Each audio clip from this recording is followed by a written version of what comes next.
দুধের শ্যামলাই কর কর বিয়ে সাধু হাউসের বিয়ে কর দুধের কথা নকাপর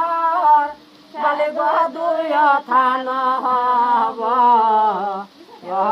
দুধের শ্যামলাই গো এ কথা নবালি বলে গো দুই থান হব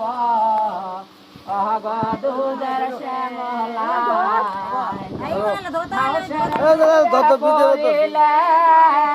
বলে গো তোমার হব জালা দুধের শ্যামলাই গো হাউসের বিয়ে করিলে